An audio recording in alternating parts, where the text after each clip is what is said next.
Hello, everyone. Happy Good Friday to non-Jews, other than myself. Happy Passover. And happy Passover to all the Jews like myself. Welcome to another episode of This Week in Twitter. We're delighted, as always, to be joined by Alana Joy here for, I guess, color commentary? Is that what it is? I'm going to say that, color commentary. That sounds fair. We got Mike Bracco here in the studio, who's going to do the news with us. We have Mark Jeffrey, who's sitting where the Tyler cam usually goes for This Week in Startups. He'll be joining us over there in the corner. That means you have to have a lot of insights. Punished, though, just because I'm in the corner doesn't mean I'm being punished. No, you're not being punished. It just means you have to have like three or four insights. quality insights during the show. That's it. That's the price of being in the Tyler chair. Right. You can't just sit. It's not a free ride. No, it's not at all. There's no free lunch. I got it. And I'm really delighted. I'm going to jump right in and talk about our guest today. Could be the biggest guest. I mean, we've had some great guests, but this could be the biggest guest we've ever had on the show. Joining us via Skype. He started his career at Pyra Labs, I hope I'm pronouncing that right, moved over to Google when they purchased Blogger in 2003. At Google, he was actually the product manager of a little service, you may have heard of it, it's called Google Reader. He left Google in 2007 to start Thing Labs, a software company, and they're best known for creating Brizzly, the web-based way to easily browse Twitter and Facebook, which is, of course, why we thought he'd be an ideal guest for this show. He also has the distinction of being the only guest we've ever had on our show who both holds patents on social media technologies and has a seat on the RSS advisory board, which is an amazing sounding, like they advise about RSS. It's just so official. I picture them in like a castle somewhere. Like I'm on Olympus or something? Like Dave Weiner's at a throne with like a scepter, and they're all like making this like, RSS shall work this way. It's like so amazing. What is he, Gandalf or something? He's got a staff like pounding like, on the you know, ground? like what a king or the Pope, like what the Pope has. The Pope has. That's He's the Pope. The Pope of RSS. He's the Pope of RSS. So anyway, please welcome, that's a long-winded way of welcoming Jason Shellen, our guest today. Thank you very much. Hello, Jason. Hey, guys. It's weird, Jason, let me just say at the top of the show, it's weird having someone on who invented something that I use every day. I mean, Google Reader is something that, like, when I load up my computer, I pull up Google Reader. And I know we'll talk about Brizzly, and you've done a lot of other awesome things, but is that like a weird experience? And are you tempted to throw that out at people? Like, when you have an opinion and somebody disagrees, you'd be like, yeah, but I mean, you know, I invented Google Reader. I mean, come on.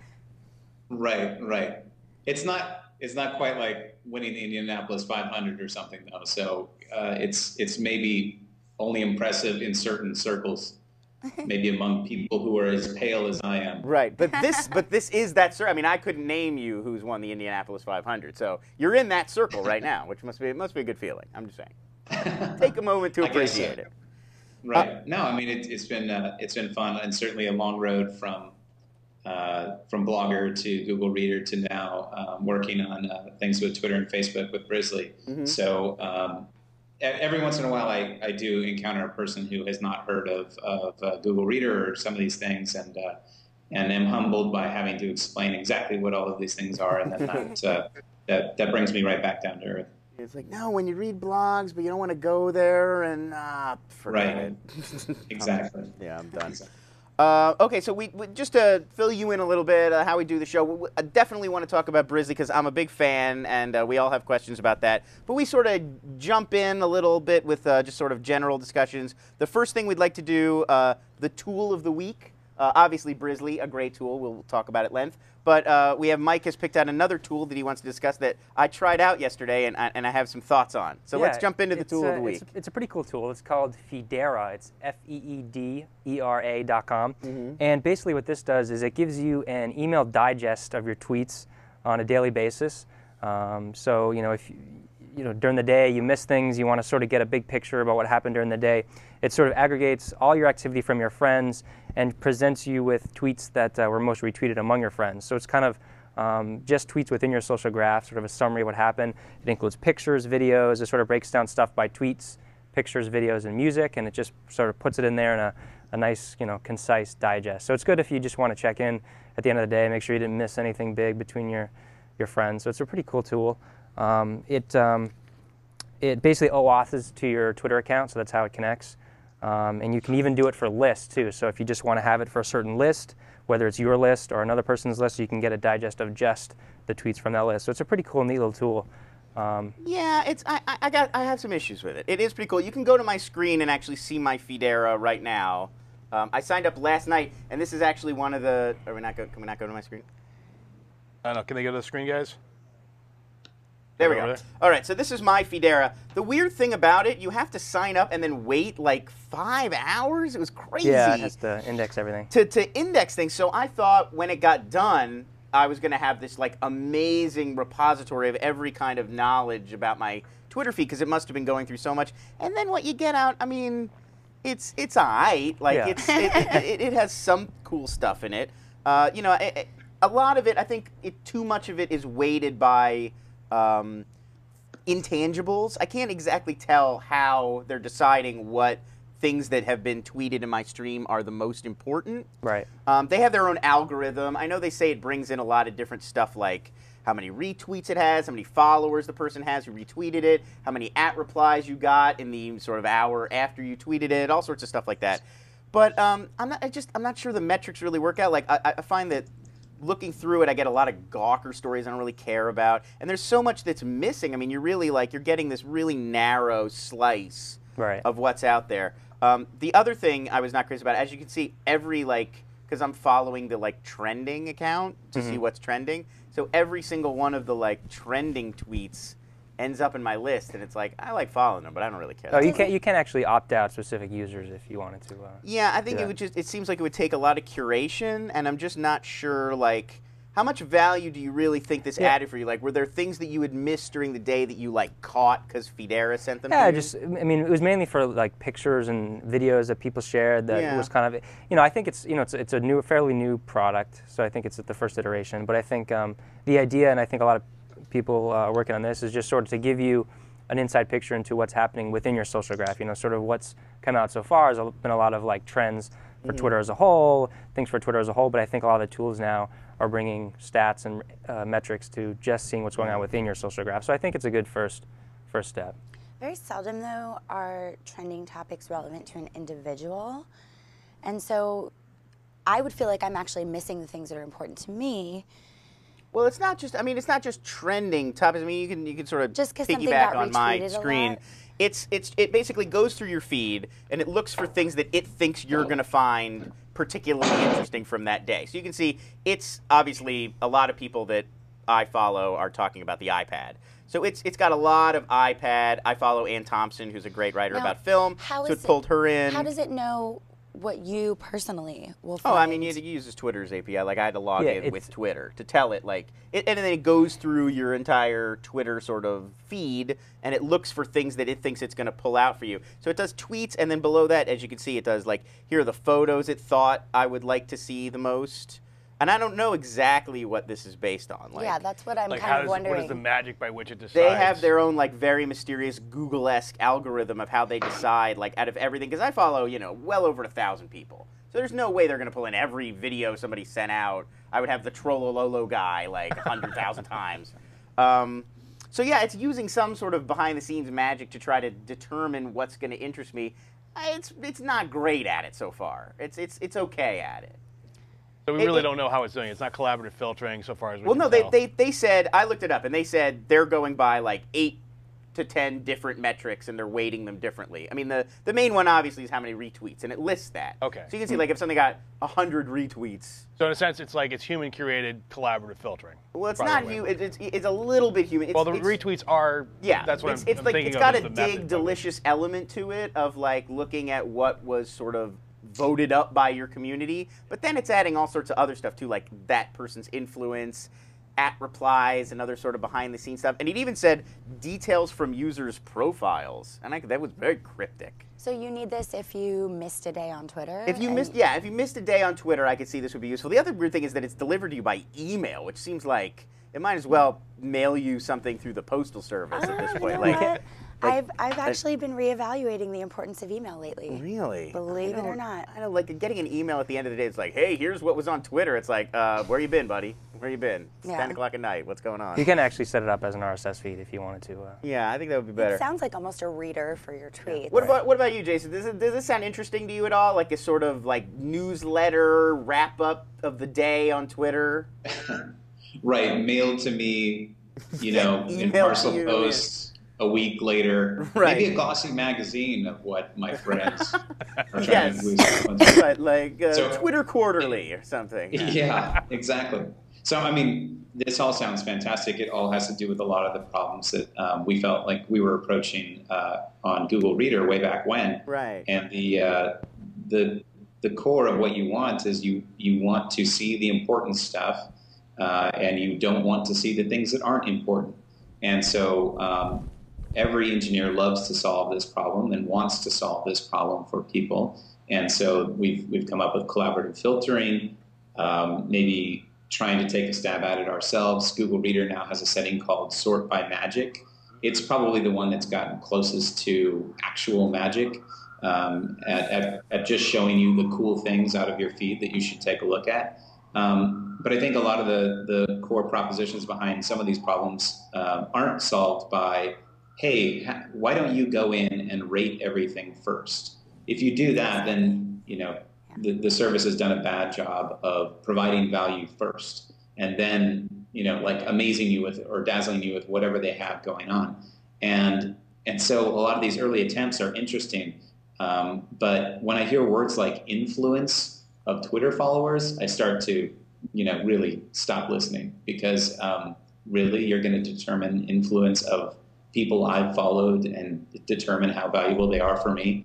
That sounds quite terrible, actually.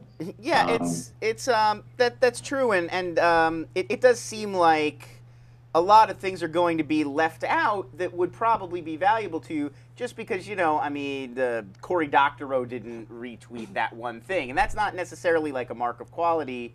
Somebody in my feed could have sent out something really fascinating, and I'd miss it in my digest, and basing that entirely on like who's more influential always kind of sticks in my craw too. It seems like there should be a way to like train it to your personal algorithm. Yeah, I mean, if I could go in and say like I'm interested in the following kinds of content, like, well, that requires you to do a lot of work up front. Or even Glue kind of does that, right? Right. Or even to rank it once you've received your digest, you should be able to say, yes, this is the type of stuff I want to see, or no, it's not. And even with that could maybe help train it. Yeah, well, there's a question in the chat room, can you train it? Yeah. And so GetGlue, there's two ways you can train GetGlue. One is you can install a plugin on your browser so it watches what you do and where you go, which is a little creepy. Yeah, that's creepy. But it will get a sense of who you are and the sorts of things you like to go and check out, right? And so that's sort of passive training. So you don't have to actually do anything. That's what's good about that. And then the other, right, go ahead. You want to take over? Sure. Well, I was just going to say that the passive stuff seems like it ends up working best. Amazon is always pointed to as the best of these, and it's because they just hang out and watch what you purchase and click on and make some decisions based on that, and then use the power of the fact that they have hundreds of thousands or millions of people that they can take a look at their behavior and chop this up. But I think it's also important to note that sometimes these things are unwanted. So if you look at Netflix, they have this friends feature where they could recommend, based on your friends, like what movie you would like. And they actually just killed the feature after years of trying to develop this, because they decided that, nobody used it, that it was not really what they wanted in that product. So I think all of these things, I mean, Feedera sounds interesting. It looks great, but I think that without being coupled in a more, in a larger way, that it's really not going to be terribly valuable. To get that stuff emailed to your inbox. I could be wrong. I don't know. I kept recommending basketball to people. That's why they got rid of Netflix friends. They were like, forget it. This guy's not taking it seriously. All right. Anything else people want to say about Feedera before we close that out? Email. Come on. Email. Yeah. You're going to email it to me. It's just that kills it for me. It's easy to, be blasé about email, but email is the one. Watch me. I am very blasé about email. Email is the one common denominator that I'm actually mulling over a little project of my own, and email is one of the few common denominators with anything that you sign up for. I mean, everybody has an email account. Everybody has email, and when you sign up for almost anything, they're asking you for your email address so that they can reach you. I mean, it is the common denominator. Now, API is maybe like doing a little bit, to what I think is going to be huge is home addresses. I think people are going to put numbers on the side of their house. Everybody's got one of those. And everyone asks for your address, right? They ask for your Well, they don't anymore. They ask for your email. They ask for your What's email. That? They ask for your email, not really your address. If I'm signing up for Twitter, if I'm signing up for Facebook. What's nice is you can get like Doan's pills as one of the sponsors of an email newsletter. I don't think it's the thing that's going to take us into communication in the future. No, I think it's I don't either. And I mean, it's big leadership. It just so feels like the anti-Twitter, and Twitter's so immediate, it's so real-time, and then email is like once a day at 9 p.m. or whenever we feel like sending it. Like, and it's just like, well, come on, this is not going to work. Well, actually, there was an interesting point. Kevin Marks, formerly of Google, now of British Telecom, yes, made a very interesting point. He said that email is for olds. The kids use Facebook. Yeah. So Facebook messaging, like they don't even check their email. They use Facebook now. So yeah, I mean, it's interesting that they have to have an email address to have a Facebook message account. But I now associate email exclusively with like I'm working or I'm getting spam. Like there's very little in the middle there between like, oh, this is part of my job, or this is like Audible reminding me for the 18th time that I should download a book. All right, let's move on to the tip of the week. Every week we offer a little piece of advice, a little tip, a little suggestion, how to make your sort of overall time on Twitter better spent, more productive. Here's my tip. You guys can contradict me on this if you like. Don't pay anybody for Twitter tips. I look up every week. I do a Google blog search and I check out Twitter and a couple search Twitter, a few other places to see what the like hot tips of the week people are talking about are. Last week we talked about this great one that Tony Hsieh from Zappos had sent out. And I did that again, and I found, and I'm not going to name names, but I found a number of notable web celebrity personalities, vloggers, bloggers, people who are like very recognizable in this space, and who are thought of as like kind of gurus on some of this stuff. Oh, you said guru. And they wanted. He said celebrity. I said celebrity too. It's true. All of them. Next he's going to say ninja. Our ears are bleeding already. So a variety of social media ninjas and I were talking. And they all wanted people to buy like ebooks or little like pay for this post and I'll give you 17 tips for how to use Twitter. And it's like, I can't imagine it. It's not that complicated. And there's so many resources you can look at to just see, or you could just follow people who are really good at it and have a big following and watch what they do. The whole idea of paying somebody to tell you like, don't just self-promote or follow everyone who follows you is just, I mean, it was almost embarrassing for me. And then I looked around, and within 10 minutes, I was able to find so many great free resources. CNET has some really amazing articles about like 100 suggestions for using Twitter. Howcast has like 4 really good YouTube videos. And then if you want to pull up my screen, I'll post this in the chat room as well. Mashable did a great post. Ben Parr in 2009, which is just like a bunch of videos that are beginners Twitter tutorials. If you watch all of these, this is like everything Shell Israel and a couple of these other guys want to sell you for free. I mentioned one of the names, I'm sorry. There were a few other names. I threw that one out there. But yeah, it's just almost embarrassing to me that people would be like, you should pay me like even $2-3 for like suggestions on how to use Twitter. I don't know. What do you guys I'll think? tell you what. I had actually yesterday in Santa Monica a meeting with a potential client, and I was saying that one of the things that I can do, I can teach you what I'm doing. I can show you what I'm doing so that you know. Okay, I'm not volunteering my time. Number one. Number two, this potential client straight said to me, I have zero interest in learning this. Right. I don't want to know how to do it. On the flip side, some people are, going to take that initiative. Some people that I meet with have never heard of Mashable. I know, gasp, but they don't know what that is. And the thing is if you think outside of the tech world, if you are a small business and you're trying to figure out how to use social media to help drive business to your location, you don't necessarily know what Mashable is, or to go look on YouTube for tutorial videos. They really don't know. Right. I mean, I'm not saying, like, if you know nothing of social media, don't pay someone to be a consultant or to help you. Like, a lot of people make a perfectly justifiable living that way. It's more like just Twitter tips in general. I mean, not even just like, what is Twitter? How can I use it to improve my business? So many but like, people are doing it wrong. Yeah. So many people, true. even there's a post I did on 2.0.me that was called Twitter Mistakes the Pros Make. I mean, there's mistakes that we all make. So, there's always room to grow and advance. I guess the whole concept of these people like hitting me up like, hey, give me $5, I'll tell you how to use Twitter. It's like, I can figure it out. It's right there. It's not that hard. What do you think, Mike? Yeah, no paying for tips. Don't say you're right, because you're a blogger. Right? I mean, you write for the Next Web. Or yeah. So I think at the end of the day, I mean, if you're going to be using Twitter effectively anyway, I think you have to do it yourself. I mean, you mentioned clients maybe don't want to do it themselves, but I think if you're really going to use Twitter, especially as a company, to connect with your clients, connect with your potential customers, it's something that you want to be doing yourself. It's not something you want to, offshoot to someone else. So you have to learn. And some people aren't good at that. Yeah.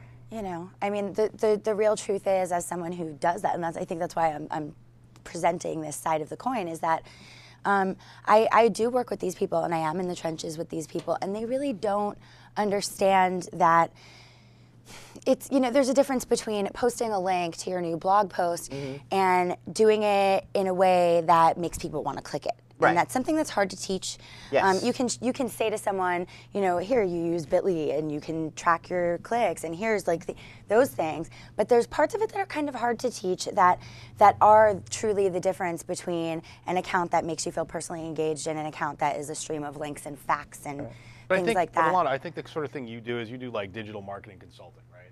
So that's different because that's a whole. Yeah, it's not just Twitter, right, but that is part of it. Yeah. How to tweet. That's what I mean? give me $10 about how to tweet, right? No. Which is really the thing that, as I said, was galling to me. Especially because, I mean, right here, this show, free. We're doing an hour for free telling you how to use Twitter. I got the Brizzly guy here. Come on. What do you think, Brizzly guy? Would you pay somebody? Let's say you knew nothing about this going in. Do you think you would pay somebody like $10 to read a good post about how to use Twitter? I'm probably the worst person in the world to ask that. What with my RSS Pope hat and everything, but I think we've seen the story. Oh, we're losing him. Uh-oh, it's SOS. Max Headroom. Oh, we've lost. We lose him? We've lost guest Jason. Jason Shellen. I'm sure they're scrambling out there to we'll get him back. Yeah, I'm sure they'll get him back. Oh, there we go. I think I see him again. Back again? It happens every once in a while. Just pick up wherever you left off. We'll figure it out. It was a Twitter Pope hat, RSS Pope hat. Yes, Pope hat. Well, what I was going to say is in the year 2000, that's when I started talking to people about blogging, and I had to explain to them that, what the word blog was. And so there was a lot of education and talking about what the right use of the technology was. So I think, of course, as we're bringing a lot of people onto Facebook and Twitter, that they do need a guide, that they do need people to help make it simple and easy for them. It's a lot of the premise of what we're doing with Brizzly, in that we know that people don't understand what a Bitly link means to them. Why would I click on that? So we expand those things in line, and we'll show you that it's actually a link to the New York Times or wherever. We expand YouTube videos and photos in line to help take some of the edge off of Twitter. It was originally meant for mobile phones, and now the use is, it seems, has shifted quite a bit over the past couple of years to the web. And so the front end hasn't really caught up with it. So would I pay somebody to teach me how to use Twitter? Potentially not. But at the same time, I think there are a lot of Twitter tools, and Twitter themselves are trying to make things easier for new users. So but don't pay a lot of money, I guess, to figure out how to use Twitter. If you're not interested in real life, it's going to be hard for that to translate over to Twitter. That's very true. People who are boring in everyday life are also boring on Twitter. Even more so. Yeah, it's really. You would think not necessarily, but that is very true.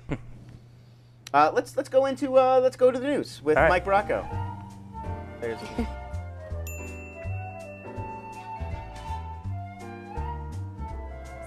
Still headline news. It's still headline news still this headline many weeks news. later. Yeah, I know. We gotta change that up. It's like the 9/11 of Twitter news. It's just there for like months. Anyway. So a couple big things, big changes on Twitter's homepage this week. The smaller piece of news was the fact that they did a little refresh of their homepage. The last major refresh was last summer. They did one this past week where they basically have a couple different sections on the site now. So if you look at, if you go to their homepage, you'll see a Who's Here section, which is sort of celebrities, brands, just sort of a snapshot of people. And then they have a Top Tweets section, which automatically refreshes. And we can go to my screen right now. I've got it pulled up. Tweets in there. Oh. My screen? No? Yeah? So there it is. Okay. So you can see, this is the See Who's Here. Here are top tweets. How do they decide top tweets? Well, see, that's interesting. So the bigger story was that they started rolling out an algorithm that basically places the top tweets on any search result. So anytime you do a search on twitter.com now, it'll place the top 3 tweets will be the most retweeted. Right. So it's like popularity. Right. So it basically has an algorithm based on the number of times it was retweeted, favorited, all sorts of things. And it posts those top 3 results and then all the regular results as they had done before. And they also syndicate those tweets out to @TopTweets on that account. So you can subscribe to that account and get sort of the top tweets as well. I want to be a top twit. Yeah, I know. I want to be on and there. right now it's like the 3 most harmful addictions are heroin, carbohydrates, and a monthly salary. That's supposed to be okay. That's a top tweet. That's a top tweet. NN Talib right now. Now it's gone because it flipped. NASA's got the new one now. But yeah, Wow. that's not. I don't care. Yeah.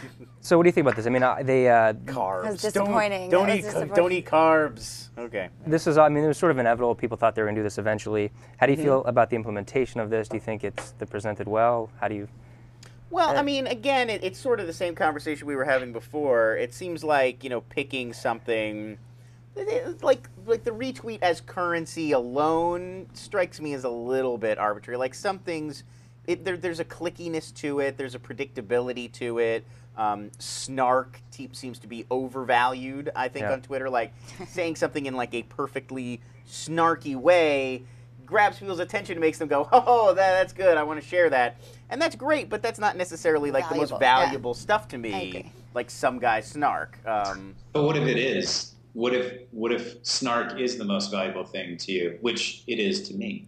So I think for a lot of folks there was a community that before there were retweets took the opportunity to use starring. There was one called Favored. There was favard.com.net.org. I can't remember. They've since shut down. But the thing that was highlighted and was held up in that community was very snarky, very funny tweets, and a lot of the tweets that went into the TWiTwi book came out of discovery through that. So I think that both Twitter and the rest of people realize that there needs to be a way to surface interesting content, and that's one way to bring people into Twitter and figure out, why would I use this thing? Yeah, it's both a consumption, it's a way to consume data as well as a way to have fun and express yourselves. But I think if you look at every consumption app, every publishing platform ever, it's usually, that 20-80, if not higher rule. It's like 1% of the people creating content for the other 99%. Yeah, I mean, a little bit of that is definitely inevitable. And actually looking at this, it's very useful for getting outside of your own sort of bubble. That's what I think the most useful thing about this is, because if you looked at my thread right now, it would just be like iPad. Just everybody's just iPad. There's a new product. It's called the iPad. And this one is like it's all over the place. I mean, people are talking about Easter. People are talking. It's Marvin Gaye's birthday. I didn't even know that. Somebody just has this like weird graphic they made that they're trying to get around. A lot of quotes from the Bible and religious figures. Merlin Mann is talking about how he accidentally drank a Diet Dr. Pepper. You can see it just broke for me right there. Right. Something went wrong. Oh well.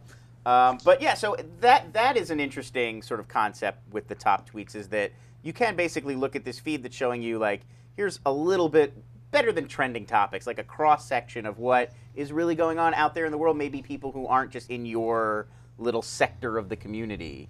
Do you think that this top tweets feature makes the feed thing you were talking about at the top of the show obsolete? Feedera? Yeah, because it's like this is more of. Isn't this? It's the same thing. Well, Feedera is just from my community, so it's going to be biased towards things like people I already know and like are talking about, which is why mine was just like iPad. This one is just more like of an umbrella, all over the place. So the same groups of people that are making those trending topics, like you broke ass when, like they get to contribute to top tweets. But it's more organized than that, and it's not so like just running gag related, which trending topics has sort of devolved into people saying hello to Justin Bieber and running gags. And this is like, kind of interesting all over the place. Just things that interest people. NASA obviously has a big presence. That awful YouTube show, Annoying Orange, apparently is getting retweeted. So on that level, it's kind of interesting. Wait, what? I think the other interesting point is that it may mark the beginning of Twitter coming up with their own sort of ranking algorithm. Yes. Which right now, Twitter search has only ever had a very date-bound thing where you begin with, whatever the most recent thing is. So if you do look at, you broke ass when, then you only see people retweeting or just saying something about the most recent thing. Those are terrible, right?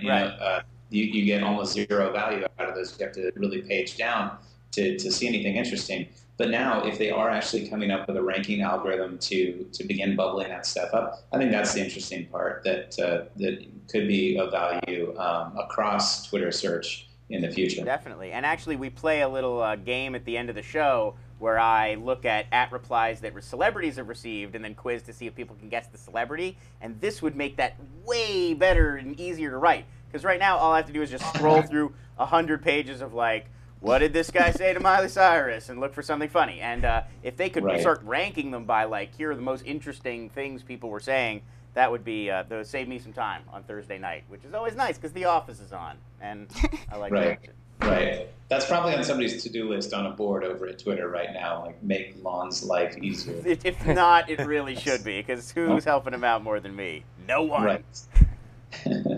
Any more news? Anything? We got one more news story because I want to get into Brizzly stuff and talk to. Yeah, sure. So kind of, Twitter's been obviously mainstream consumer-focused product. Yes. But we've seen from Twitter a lot of sort of enterprise-focused micro-messaging tools emerge. And this week, SocialCast, which is one of the big players, raised $8 million in Series B financing. That's socialcast.com. And there's also, sort of the major players are Yammer, and then also Salesforce is introducing Chatter, which is sort of a add-on to Salesforce. Yeah. We use Twitter at Twitter. We use Yammer at Mahalo. Actually, we did. Yeah. It's sort of fallen off, I think. Yeah, we have IRC chat.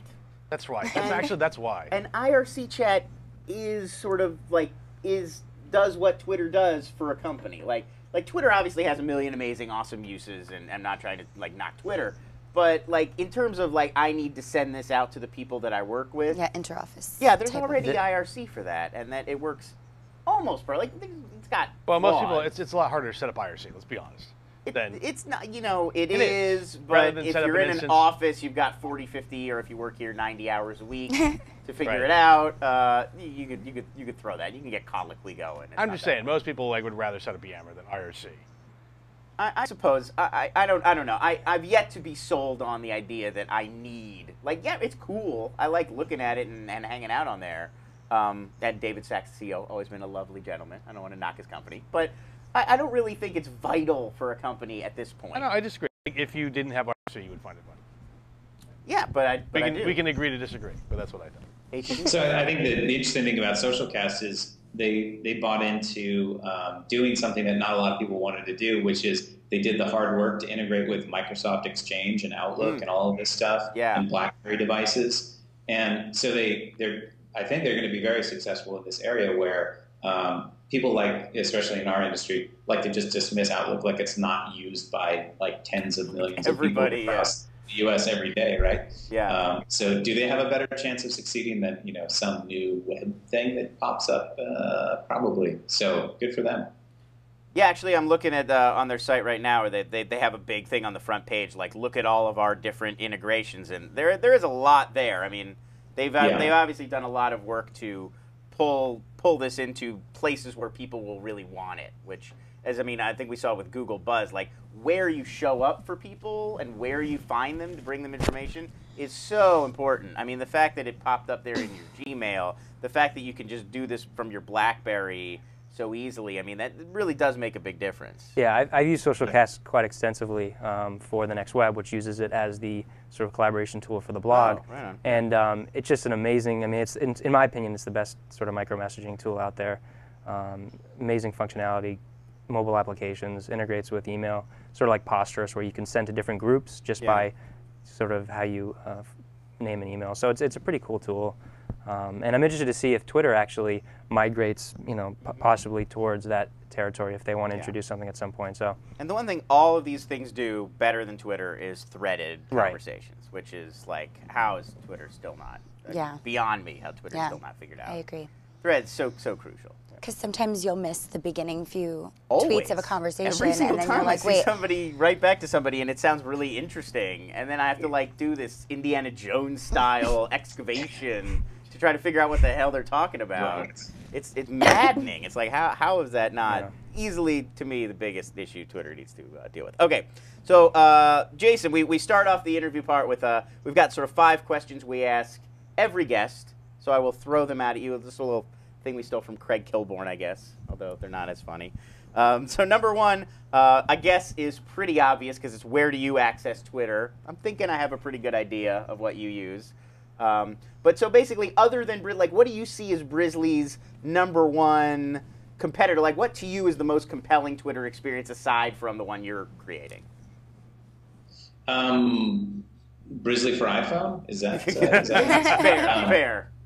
Which is free, by the way, in the App Store.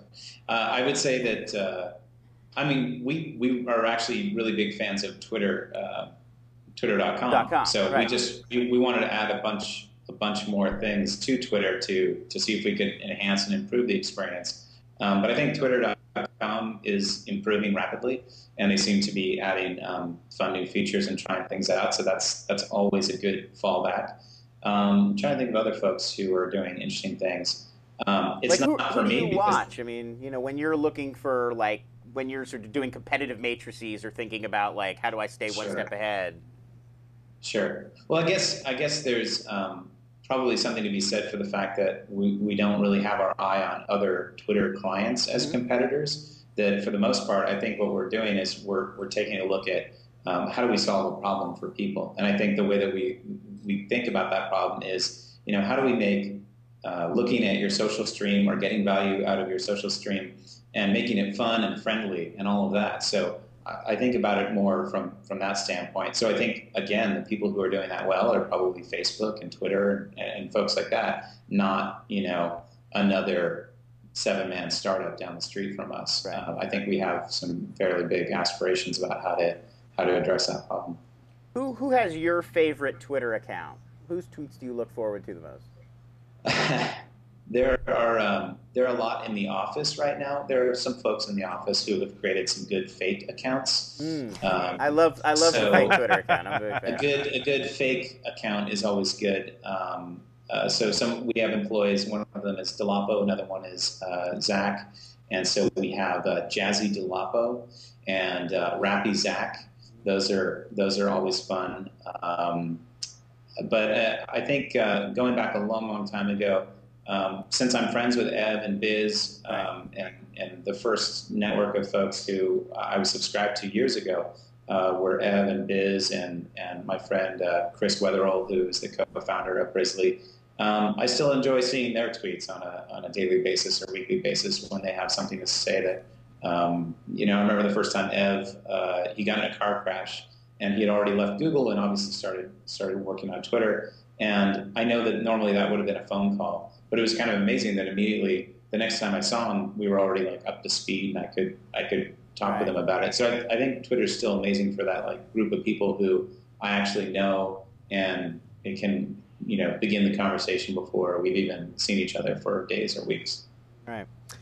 So how many tweets do you usually send out a day, and how do you what kind of balance do you think what's too many?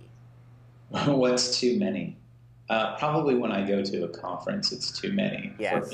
When I do that. But we have a mute feature within Brizzly that you can say mute, then you need to remember to go and unmute me, of course. Right. But or don't in some cases. Or don't. On average in a day, I try and make sure I get one in there. But I think probably on average, I'm somewhere in the 3 to 5 range. And sometimes that's a retweet of something, or there are a couple of self-promotional things in there for Brizzly or Thing Labs or something like that.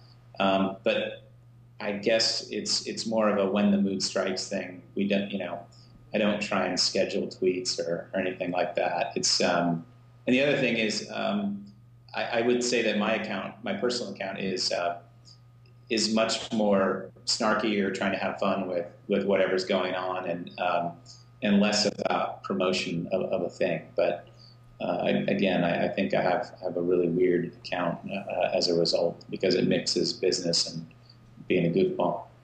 Right.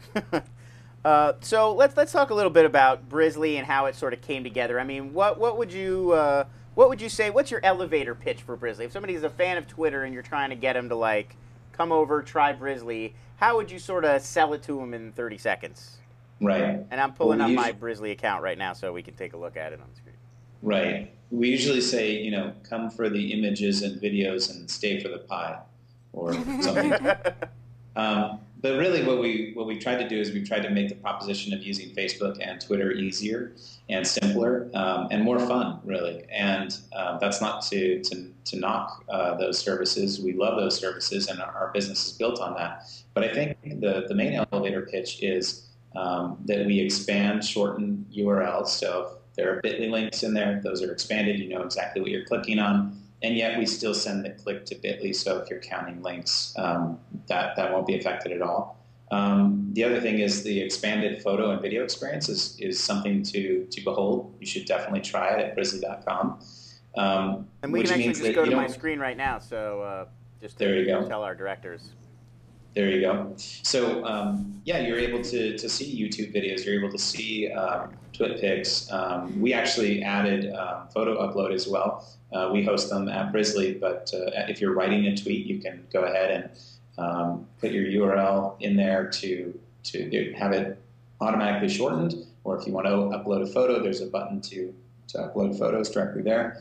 And the other thing that we've done is that we've changed messaging a little bit. So it struck us that direct messages in Twitter were very much like IM, but they weren't really being treated like IM on Twitter. So if you are having your Brizzly page open, it will actually shake a little box in the upper right-hand corner, and you can begin having a threaded conversation with that person.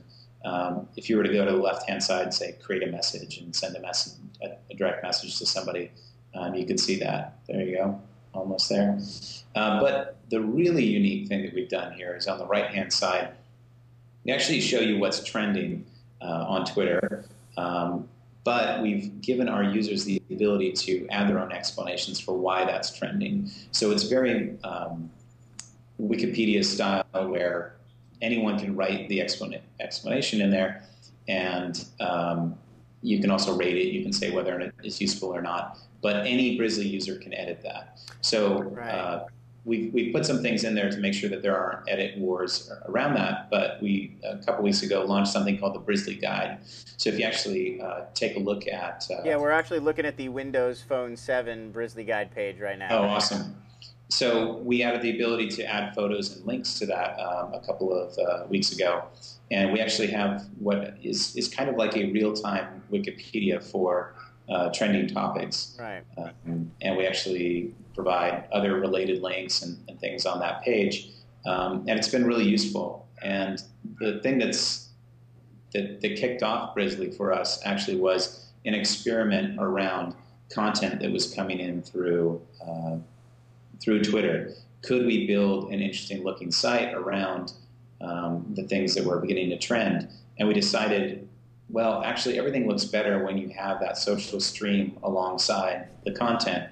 And so we decided to improve that first, and now we've sort of gotten back to the roots of our first project. And the Brizzly Guide is it's booming. People seem to love the explanations that are in there, and sometimes they're funny, or wrong, but they get changed pretty quickly by our own users. And we do have an editorial staff that kind of watches to make sure things are looking good. That's interesting to me. I was going to ask you about that, because obviously coming from Mahalo as I do, I mean, we spend all day editing, a kind of a mega Brizzly Guide. I mean, not just Twitter, but to everything going on the web. And so how much editorial focus is there on keeping it, accurate, and on pushing things that are, the most interesting sort of up, and programming the Brizzly Guide? I mean, do you have one or two guys on that, or is that like a real effort that you are sort of really pursuing?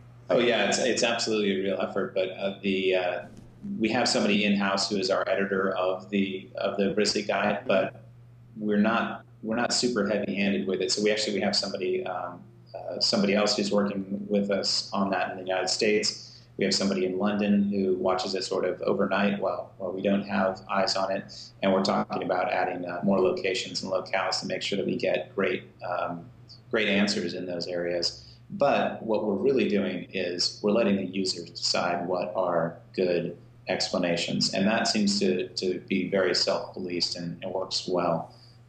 So, even if our editor might make a change to it, oftentimes they look at it and decide, it would be better for this to come from the community than actually rewrite everything in that. And it ends up looking great. It's almost like building up an audience just for the core product. You kind of got around the chicken egg thing of crowdsourcing all of this data. Like, you already have a community that's engaged and wants to help and wants to make the site better. So you don't have to have that, like, well, now we've got this great tool or this platform. How do we get people sort of in there? Absolutely. And I think the greatest thing that we could do is continue to provide more value there. So adding different streams of data in there, there's no reason we need to stick to just Twitter trending topics. We could add in different kinds of topics. But I think a lot of folks, what they want to see is they want to see that information relevant to them. So we're talking about how to change that and make it interesting. But, we're taking a lot of lessons learned from Google Reader as well. People do want a place where they feel like they're getting their information from their friends. Tell me about the world around me, and we're trying to do it right this time. Can you, let's say there's so many, you've actually had a lot of new features in the last, I would say, couple months, 3-4 months. There's the iPhone app, the Grizzly Guide, and then this picnics feature, which really interested me, which we'll have to talk about. How important is it to you, like, as a CEO, and when you're thinking about the company, to constantly be releasing, like, new features? And is there concern about it distracting from just keeping the core product working and keeping the community happy? Sure. Well, obviously, we're a small team, so we do need to make sure that all of the things that we do are along that sort of vision of the future that we have. How many people are at Grizzly? How big a team is it? So there are 7 of us right now, and about 4 of those are engineering, and 5 out of the 7 are former Google folks. Wow. So we're a small team that has mostly worked together before too. So we're fast, hopefully. But I would say that to answer your question, that we spent a lot of time on the iPhone app. Because we felt like it was something that we wanted to get out there in the world and expose that Grizzly Guide information in the iPhone app as well. But developing for the iPhone is certainly an undertaking. So we're sort of glad to be back to developing things on the web now, because it is a fast, iterative process. So I'll tell you about picnics.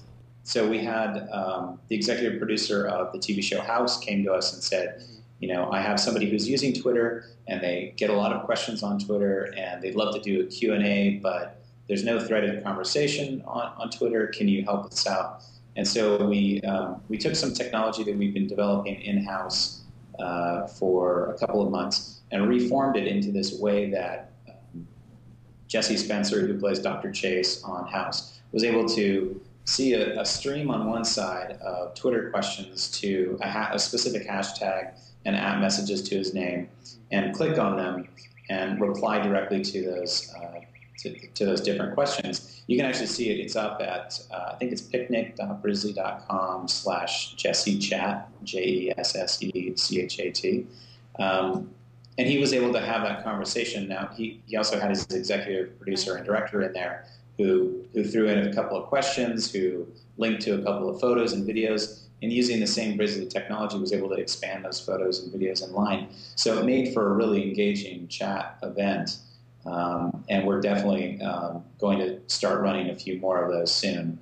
This one had almost no branding to it, but the next time I think it will probably have more like House MD sort of branding to it. Right, yeah. And I mean, this would be, even for a show like ours, or anything where you're trying to have, a public conversation, but that's not just like the Wild West. I mean, everything going everywhere, totally chaotic.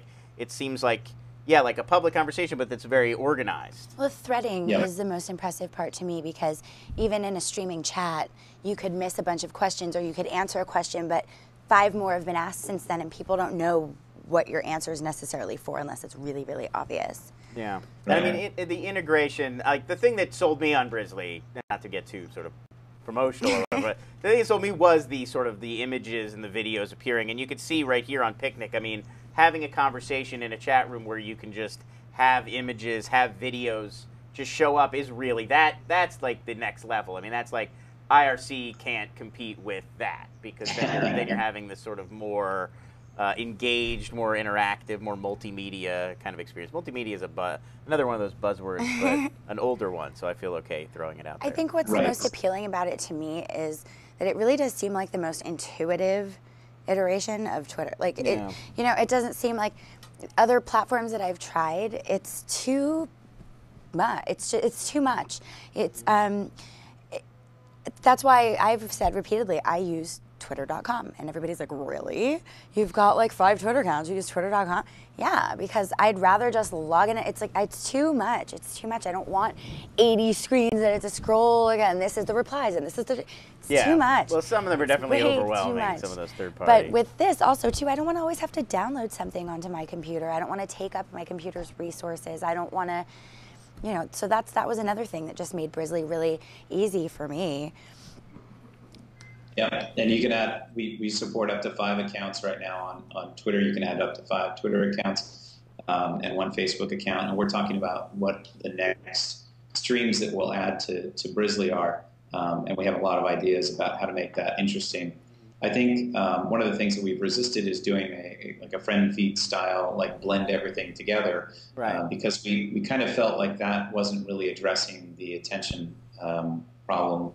And it's not to say that friend feed wasn't great, but we do feel like Twitter is sometimes a very distinct audience, and then your Facebook account might be a very distinct audience, and whatever we add in the future, if it's Blippi or something else, that could be a very different looking social graph. So blending them all together might solve your problem, or it might just aggravate the existing attention problems. Definitely seems to ramp up the noise factor, and you get the double and triple. Somebody in the chat room was actually asking about this, like thoughts on posting things in Twitter and Facebook, both, like feeding which I do.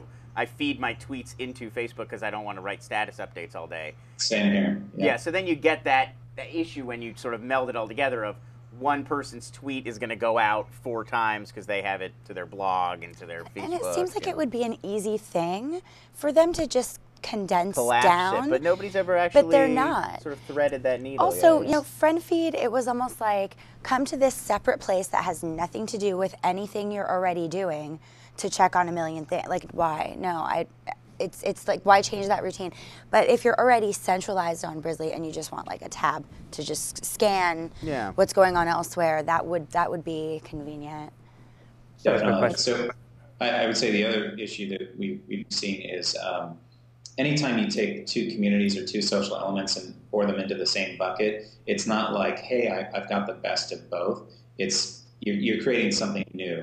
So the community that would crop up around topics on friend feed, or who would comment there on an item, was often a completely different social graph than the one from Flickr or the one that you're used to from your blog or that is. And the same thing happens on Google Reader with their shared and like and all those sorts of things. So it's an interesting problem, and I think it's I don't know if it's going to sort itself out anytime soon, but we are certainly paying attention. It's the old worlds are colliding thing from Seinfeld. It's like when you have the party and you invite your 3 different, like your work friends and your old college buddies, and everybody they don't necessarily all just meld perfectly into like one community. It's like a bunch of different disparate sort of groups. It's the best analogy. I had a quick question for Jason, actually. You mentioned Blippi possibly being integrated in your service. Is that on the roadmap? And what are those? It's not on the roadmap. It's just one of the streams that I can think of that we definitely have talked about. And we've talked to the Blippi folks about whether or not we would add that, and it's certainly on the table. Do you feel like there is this almost desperate attempt for all these platforms, be it a Twitter platform or otherwise, that want to just, like, everybody wants this to be your one place where you go and that's it. Because I think it's futile. You know, I don't. So Brizzly won't work, is what you're saying. No, that's not what I'm saying. But I think it's about the approach. Like what I said before. If there was a tab where I could see my other streams, that would be convenient. But that doesn't necessarily mean that I would. That you don't want to go to those places. Yeah, too. Nobody's ever gonna not go to Facebook anymore because they see it in their stream somewhere else. It's not going to happen. Nobody's ever going to stop. You know, like, I feel like Google has been really going hard with with Wave and Buzz, like, just be here. But it's like, okay, I have Google and I have Facebook and I have Twitter and I'm going to be in those places. You know, I don't think it's, I see this happening a lot, more and more. Everybody wants to be the one place. But the reality is that there's already so many places and there's going to be so many more places. So you'd rather check each one individually, is that what you're saying? Or? Not necessarily, or you just would pick two? It would be nice if you wouldn't want an aggregator to, like, sort of pull all these things together. I'm just on MySpace. I've tried them and I don't because usually in order to engage on that other platform to the same capacity, I would have to, functionality-wise, leave where I am to go there anyway. So I might as well just skip that whole middle step and go. It's not really saving me. Yeah, I mean, I wouldn't want to speak on behalf of Jason, but if, you know, you have social networks that sort of come and go, but if you can sort of add your value on top and provide additional value on the side, I think. Right, that's what I think too. As I was saying, if there was a tab or something, like another part of it where you can look at your stream, but I think everyone should start integrating that, and so that way, if I'm on Facebook, I can click on a tab and just quickly check if I want. You know, if I'm on Twitter, I can quickly check if I want. If I'm on, you know, like I think. That would be more useful than. I think, I mean, Alana, just to answer your question first, I think, one, it's a difficult proposition. So we've seen a lot of different Twitter clients who've tried to address this in the web. And while the Twitter API is easy to use and Facebook APIs are getting easier to use, that caching all of these things, making sure everything works perfectly to hundreds of thousands, if not millions of users of your particular service, can be a difficult proposition. So I think Twitter and Facebook will definitely work to make this easier and easier for more people to integrate, you know, viewing their streams wherever. That's great, but I think we're seeing an emergent platform of people who are developing products that have a very newsfeed-like display of content. Quora, Blippi, you know, who knows, Gowalla, you know, these things in the future. So since we have like a new emergent dominant way of consuming or presenting information, you know, where are you going to consume that? Are you going to consume that only at Gowalla or only at Blippi or only at, you know, wherever? And our bet is that you probably still need a place to keep track of all of those things, and that you're not going to keep track of Twitter on Gowalla, and that you're not going to keep track of Blippi on Twitter, or, you know, those sorts of things. If there was a stream that had full functionality, then that would be then that would be the answer. If I could see a stream and reply to a Facebook thing right there and have it actually go to Facebook, reply to a Twitter right there and have it go there, to reply to whatever, and actually, if I didn't have to leave that place to engage with that platform, then maybe I could actually, you know, call somewhere a home base. But 8 times out of 10 you do. You have to leave. You have to, even with Twitter you have to, you know, Brizzly solves that, but with Twitter you have to leave Twitter to view the picture. You're going to TWiTpic, or you're going to that is actually one of the big Brizzly sort of innovations there. Yeah. You don't have to leave to watch the video. Which I like. Awesome. Yeah. Which I like. So if a stream had that same kind of functionality. I actually feel like, yeah, Brizzly almost turns Twitter into, like, Twitter's a microblog, and then Brizzly almost turns it, like, back into a blog, where you're just scrolling down, you see the photos, you see the videos embedded. Yeah. It's a more blog-like feel, which I personally enjoy, because a lot of these third-party apps, it's sort of like tiny text, and you never know what you're getting, and people are trying to rickroll you or send you to the Trollolo guy, and Brizzly's just determined to not make that happen, which, thank goodness, because I can't hear that song again. Right. Last question for you, and I saved the tough one for last. This is something that we talk about on This Week in Startups all the time, and I've always wanted to ask it to someone who has one of these companies, and now is my big chance. What if Twitter tomorrow takes all your ideas? Do you, like, what if they introduce, everything is in the... Grizzly. Yeah, right, Twizzly Twitter or whatever. Grizzly. Twizzler, there you go. And everything, like, you go to twitter.com and everything is there just like it is on Brizzly, and they've explained all the trending topics. I mean, could they drink your milkshake, to use the There Will Be Blood parlance? Or, I mean, do you guys think about that? Is that a real concern, or is it just like you're building so many new features you're not worried about it? Right. I think our milkshake is well protected, first. But I think... listen, I would be surprised if they didn't start introducing a lot of the things that we started adding in back in August. A lot of the Twitter folks were on the first alpha of everything, and we kind of openly shared that with them. But they have to evolve. I would imagine that they would.